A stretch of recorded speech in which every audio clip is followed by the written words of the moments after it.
इस कार्यक्रम के पुण्यार्चक हैं स्वर्गीय श्रीमान सेठ माणिकलाल उगरचंद शाह एवं स्वर्गीय श्रीमती विमल श्री माणिकलाल शाह की पुण्य स्मृति में पुत्र पुत्रवधू पौत्र पौत्री बेटी दामाद एवं समस्त शाह परिवार। पंच परमेष्टि भगवान की जय। परम पूज्य आचार्य भगवंत गुरुवर विशुद्ध सागर जी मुनि महाराज की जय। परम पूज्य मुनि श्री सुप्रभ सागर जी महाराज की जय। समीचीन विकल्पों का सम्यक समाधान। सम्यक ज्ञान की वह अनूठी विधा जिसके माध्यम से हम सभी प्रतिदिन अपने ही मन के उन अनेकानेक समीचीन विकल्पों का सम्यक समाधान आगम के परिप्रेक्ष्य में परम पूज्य आचार्य भगवंत गुरुवर विशुद्ध सागर जी महाराज के मंगल सुभाषित से उन्हीं के सुयोग्य से परम पूज्य मुनि श्री सुप्रभ सागर जी महाराज के मुखारबिंद से प्राप्त कर रहे हैं। क्योंकि जब तक मन में विकल्प है तब तक निर्विकल्पता का मार्ग संभव नहीं है, और उस आत्मिक सुख निर्विकल्पता को प्राप्त करना है तो उसका एकमात्र उपाय है कि अपने मन के उठते विकल्पों को समीचीनता प्रदान करना। और जब तीव्र पुण्योदय का उदय होता है तब जाके किसी निर्ग्रंथ गुरु से हमें वह अपने समीचीन विकल्प का सम्यक समाधान प्राप्त होता है।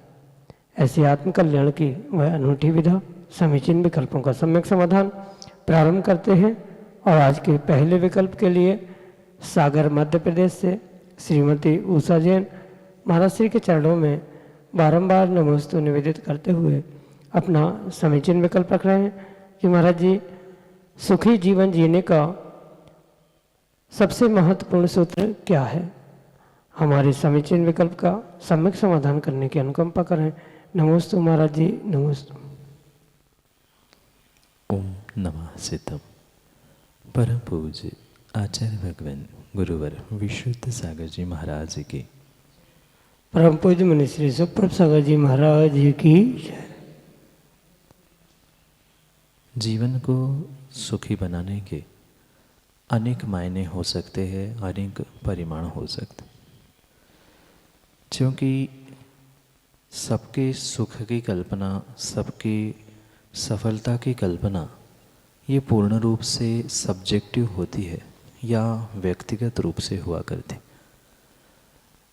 किसी का लक्ष्य जीवन में धन दौलत कमाने का होता है, वह धन दौलत को प्राप्त करने में सुख मानता है।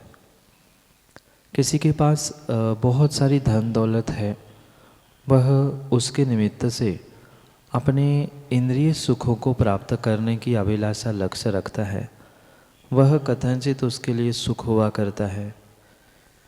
किसी के लिए पढ़ाई लिखाई आदि के निमित्त से जो सफलता है वह उसके लिए सुख का कार्य हो सकता है। इसलिए भिन्न भिन्न प्रकार से सफलता या भिन्न भिन्न प्रकार से सुख इसको परिभाषित किया जा सकता है। सामान्य रूप से अगर इस विषय को समझे तो यह परम सत्य समझना होगा कि जो वास्तविक सुख है वह इंद्रिय सुख या धन दौलत या किसी बहिरंग निमित्त से नहीं होता, वह तो आत्मा का ही शाश्वत सुख होता है। पर इस पंचम काल में बिना निर्ग्रंथ भेष धारण किए या बिना मोक्ष मार्ग पे चले उस सुख का स्वाद किंचित भी नहीं आ सकता।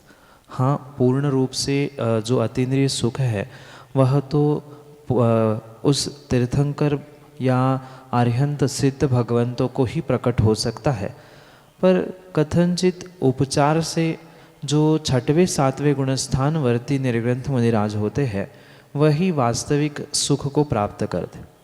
रही बात लौकिक सुख की, तो लौकिक सुख के लिए भी लौकिक कार्यों की सफलता को समझने की आवश्यकता है। जैसे कि मैंने अभी कहा कि जिसके लिए जिस प्रकार की प्राप्ति की इच्छा है, आकांक्षा है, उस कार्य को प्राप्त कर लेना वह उस व्यक्ति के लिए, उस जीव के लिए वही सुख का निमित्त बन सकता है। और उसी परिप्रेक्ष्य में उसे पुरुषार्थ करना होगा।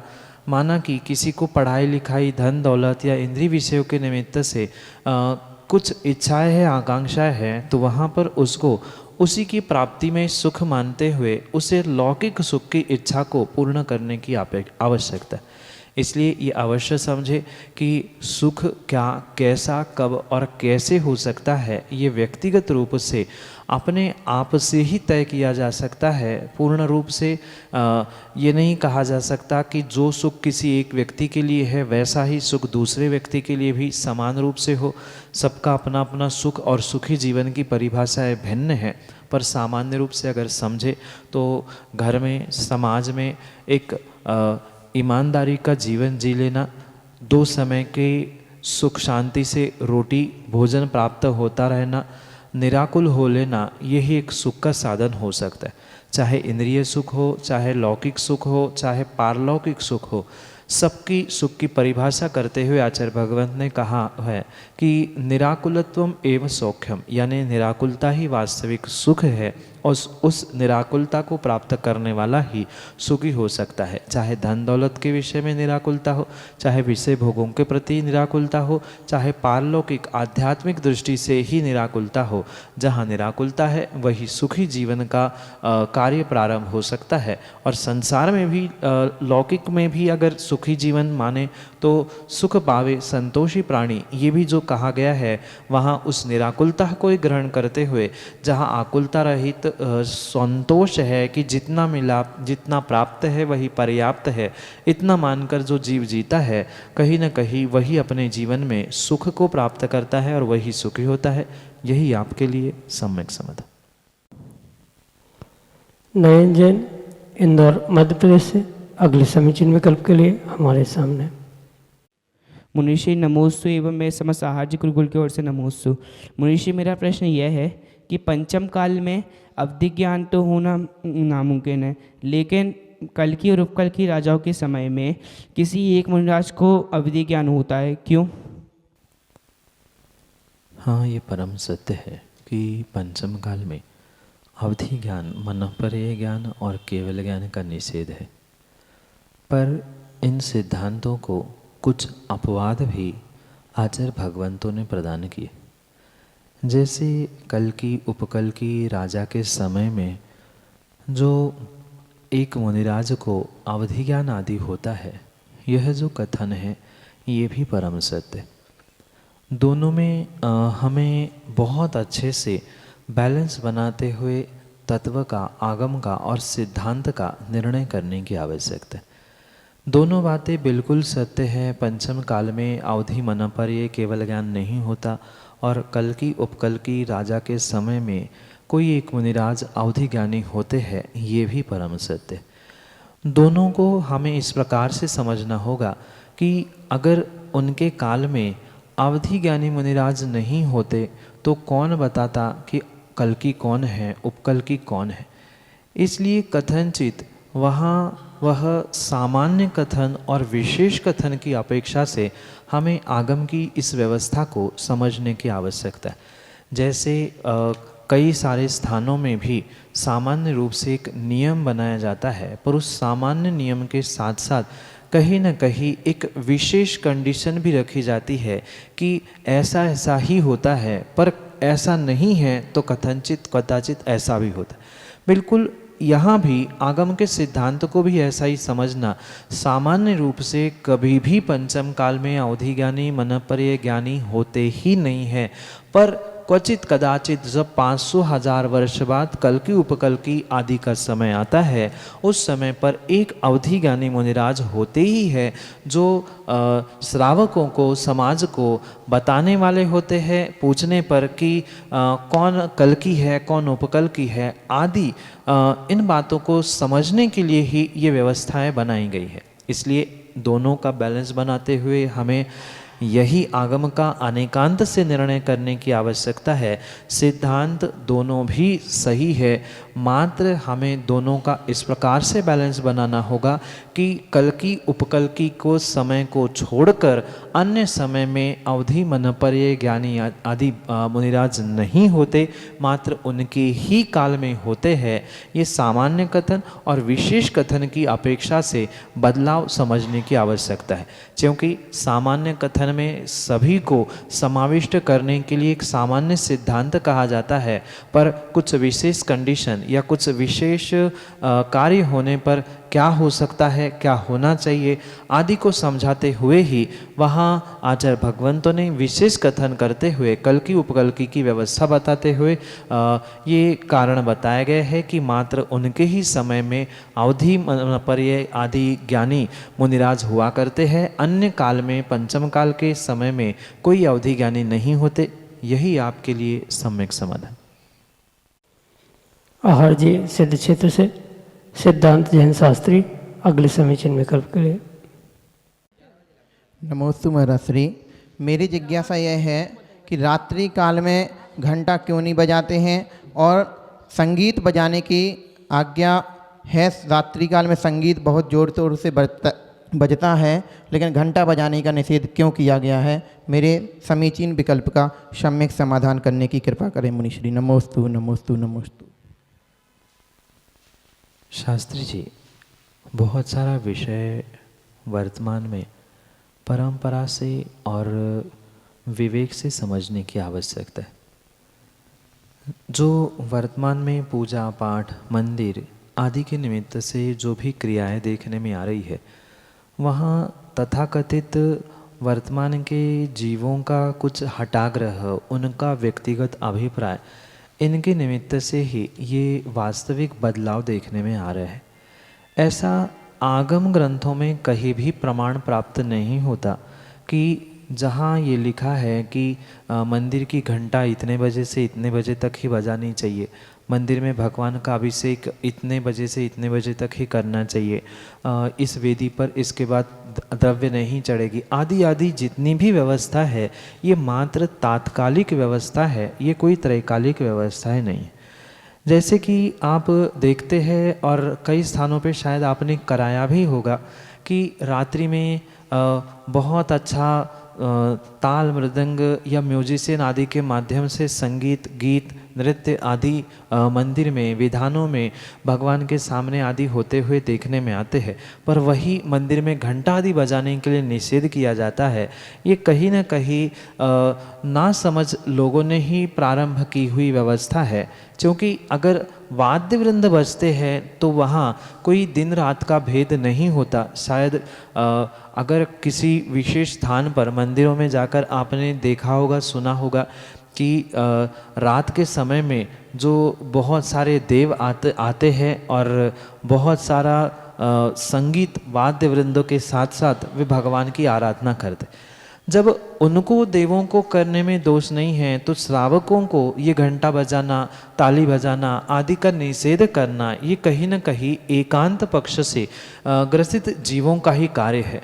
वास्तविकता तो ये है, विवेक पूर्वक अगर दिन में या शाम को रात को भी घंटा वाद्य वृंद बजाए जा रहे हैं तो दोष नहीं है, और अविवेक पूर्वक दिन में भी आप घंटा बजा रहे हैं, वाद्य बजा रहे हैं, तो वहाँ पूर्ण रूप से दोष ही दोष मानने की आवश्यकता। इसलिए यहाँ ये निर्णय करें कि आगम के परिप्रेक्ष्य में ऐसा कहीं भी उल्लेख प्राप्त नहीं होता कि इतने ही समय में घंटी वाद्य वृंद आदि आदि बजाना चाहिए। ये श्रावक का विवेक है, जहाँ अल्प हिंसा हो ऐसा ही कार्य श्रावकों को करना चाहिए। और अल्प हिंसा के लिए सर्वश्रेष्ठ कार्य अगर कुछ है तो व्यक्ति का, जीव का, श्रावक का अपना व्यक्तिगत विवेक है। किस प्रकार से उस विवेक को प्राप्त करते हुए घंटा वाद्य वृंद बजाना आदि आदि कार्य करना नहीं करना, ये व्यक्तिगत रूप से स्वयं को ही सोचने की आवश्यकता है। अगर सर्वथा रात में घंटी बजाने का निषेध होता तो जो देवों द्वारा कभी कभी किसी मंदिरों के ही स्थानों में जो अतिशय देखने में आते हैं वह तो लगभग रात के ही समय में सुनने में आते हैं। कई सारे ऐसे आगम के प्रमाण भी हमें प्राप्त होते हैं कि वहाँ ये नहीं देखा जाता कि कितने बजे कौन सा कल्याणक हो रहा है, कितने बजे क्या हो रहा है। वहाँ तो जन्म होते ही कितने सारे वाद्य वृंद बजने लग जाते हैं। इन सबका कहीं ना कहीं विवेकपूर्वक ही निर्णय करते हुए हमें कार्य करने की आवश्यकता है। अन्यथा अविवेक पूर्वक मात्र एक माइथोलॉजी, एक परंपरा के रूप में ये जो कार्य देखने में आ रहे हैं वे किसी भी प्रकार से उचित नहीं है, योग्य नहीं है। विवेक पूर्वक अगर कार्य किया जा रहा है, जैसे कि शाम के रात के समय में भी घंटा बजाते समय विवेक पूर्वक पहले उसको देखा है, कोई जीव उस घंटा में, उस स्थान में कोई बैठा तो नहीं है या कोई जीवों का घात तो नहीं हो रहा है, ये देखते हुए अगर आप कर रहे हो तो कोई दोष नहीं है। और बिना देखे भी दिन में कर रहे हो तो वहाँ प्रमाद है, और प्रमाद है तो नियम से हिंसा है। इसलिए विवेक पूर्वक प्रमाद से रहित होकर अगर आप कार्य कर रहे हैं तो आगम के परिप्रेक्ष्य में उसमें कोई भी दोष नहीं है। हाँ, क्षेत्रीय परंपरा, सामाजिक परंपरा और बहुत दिनों से चली आ रही ये व्यवस्थाएं है जिनके कारण से ये सर्वमान्य नहीं किया जा सकता, ना उसे मैं सर्वमान्य करवाना चाहता हूँ, पर आगम के परिप्रेक्ष्य में उसमें किसी भी प्रकार से कोई दोष नहीं है। यही आपके लिए सम्यक समाधान। प्रकाश चंद्र जैन, टीकमगढ़, मध्य प्रदेश से अगले समीचीन विकल्प के साथ हमारे सामने है। नमोस्तु महाराज जी, नमोस्तु महाराज जी, नमोस्तु महाराज जी। मेरी जिज्ञासा यह है कि सम्यक शिखर सिद्ध क्षेत्र को शास्त्रातीत क्यों कहा जाता है? कृपया मेरी संख्या समाधान करें। नमोस्तु महाराज जी, नमोस्तु नमोस्तु।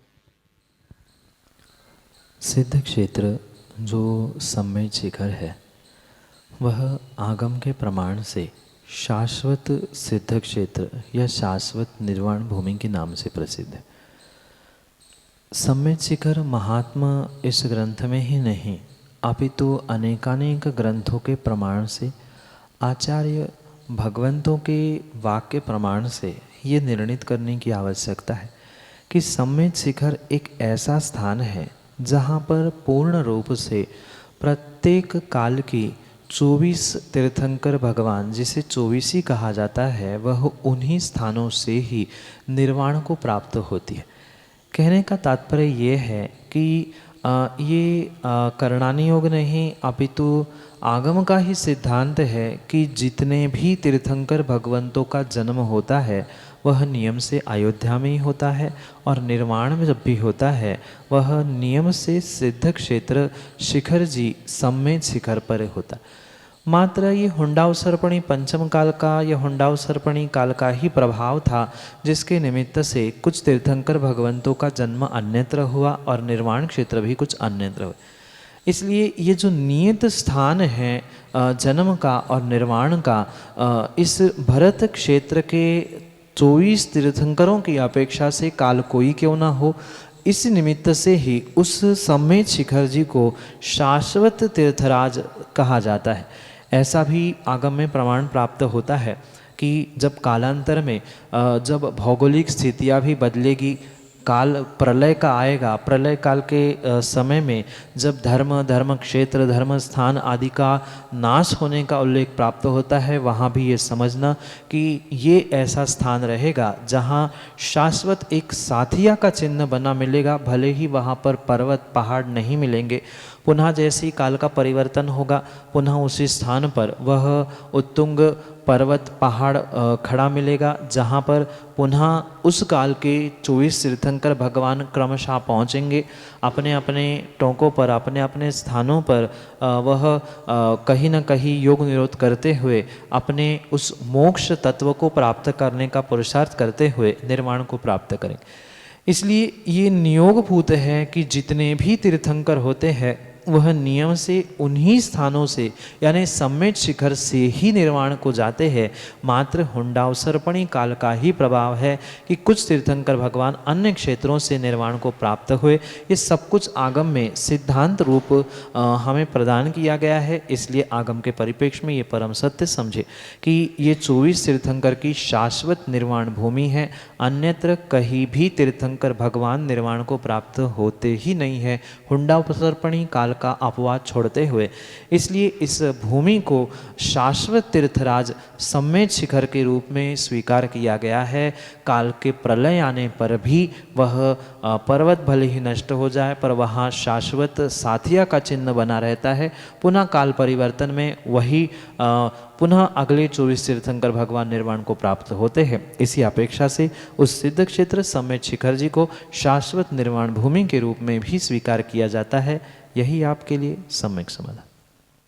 अमन जैन आहार जी सिद्ध क्षेत्र से अगले समीचीन विकल्प के लिए। नमोस्तु महाराज श्री, नमोस्तु महाराज श्री। मेरी ये शंका है कि इस पंचम काल में क्या मुनि रिद्धिधारी हो सकते हैं? नमोस्तु। आगम के परिपेक्ष में कुछ ऐसे सिद्धांत आचार्य भगवंतों ने प्रदान किए जिसके निमित्त से काल का परिवर्तन और काल में होने वाले चाहे दोष हो, काल में होने वाले अच्छे कार्य हो, उन सबको वहाँ पर ग्रहण किया जाता है। पंचम काल ऐसा निकृष्ट काल कहा जाता है जहाँ किसी भी प्रकार से जो साक्षात केवली भगवान हैं उनका गमनागमन, अवधि मन पर ये ज्ञानी मुनिराज, इतना ही नहीं जो 64 रिद्धिधारी मुनिराज होते हैं उनमें से भी कोई रिद्धिधारी मुनिराज इस पंचम काल में होते ही नहीं हैं, क्योंकि इन सभी निमित्तों को प्राप्त करने के लिए कहीं न कहीं जीव को पूर्ण रूप से सातिशय पुण्य को प्राप्त करने की आवश्यकता है। जब तक जीव के पास काल का पुण्य का संग्रह नहीं है तब तक किसी भी प्रकार से वह उत्कृष्ट कार्यों को प्राप्त करने वाला हो ही नहीं सकता। इसलिए यह अवश्य ध्यान रखे कि आगम के परिप्रेक्ष्य में पंचम काल में रिद्धिधारी मुनिराज होते ही नहीं हैं, क्योंकि पंचम काल में रिद्धियाँ नहीं होती। हाँ, मंत्रों से, निमित्तों से, श्रुत ज्ञान आदि से सिद्धियाँ कुछ अंशों में हो सकती है, पर वह सिद्धियाँ भिन्न है। जो 64 रिद्धियाँ होती है, 64 रिद्धि में से कोई भी रिद्धि पंचम काल में नहीं होती। इस अपेक्षा से पंचम काल में रिद्धिधारी मुनिराजों का पूर्ण रूप से अभाव ही होता है। जहाँ चतुर्थ काल का परिवर्तन है, जहाँ चतुर्थ काल होता है वहाँ रिद्धिधारी मुनिराज होना संभव है, पर पंचम काल में रिद्धिधारी मुनिराजों का पूर्ण रूप से अभाव ही होता है। ये सामान्य कथन आपको आगम के परिप्रेक्ष्य में सम्यक समाधान से।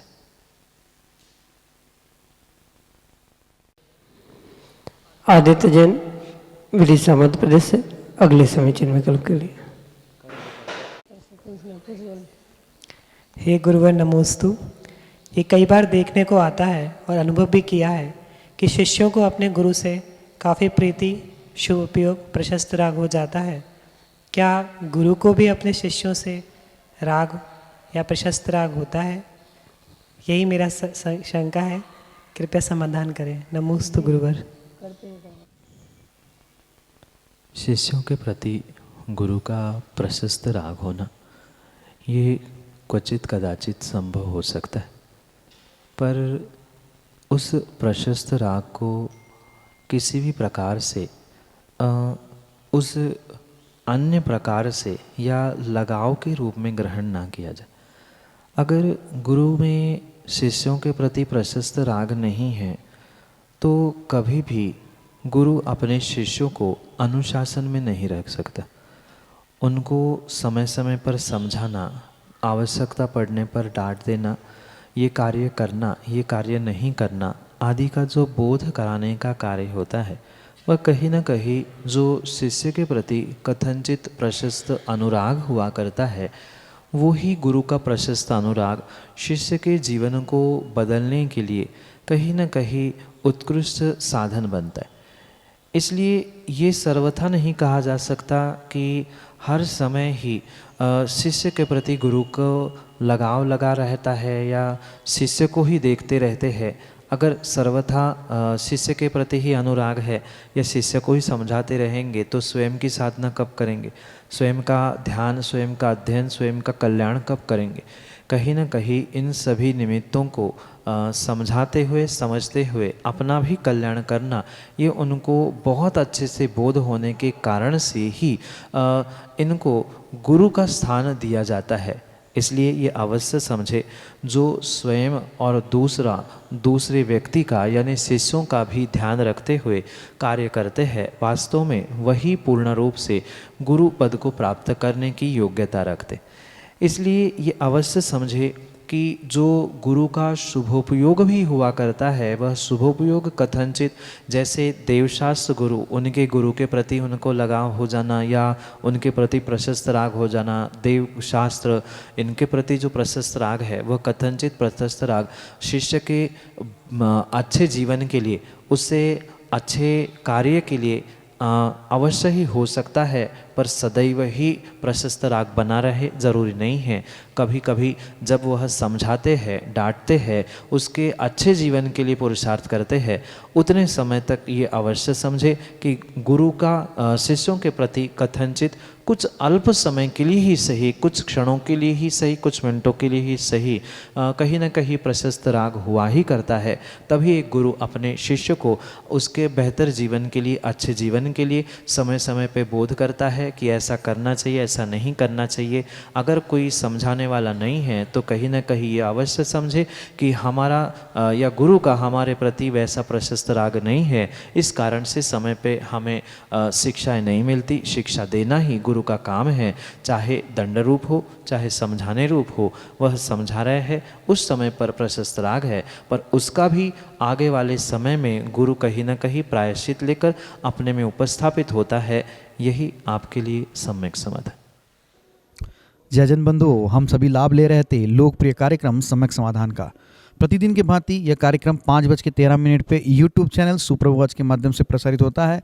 मुनिषी का नाम सुप्रभ और वाणी का पर्यायवाची नाम उवाच, सुप्रभ उवाच यह नाम चैनल का है। आप यूट्यूब पे सुप्रभ उवाच सर्च कर सकते हैं एवं सर्च करके इस यूट्यूब चैनल को सब्सक्राइब करें एवं उसका बेल आइकन प्रेस करें ताकि मुनिषी की अधिक जानकारी एवं जो सम्यक समाधान आदि कार्यक्रम है उसकी जानकारी भी आपको उपलब्ध होती रहे। नोटिफिकेशन के द्वारा आपको याद रखने की जरूरत नहीं है। प्रतिदिन ठीक 5:13 पे यूट्यूब चैनल सुप्रभ उवाच के माध्यम से यही कार्यक्रम प्रतिदिन शाम को 4 बजे आदिनाथ टीवी चैनल के माध्यम से भी प्रसारित होता है। ठीक 4 बजे आदिनाथ टीवी चैनल के माध्यम से सम्यक समाधान उपलब्ध होता है।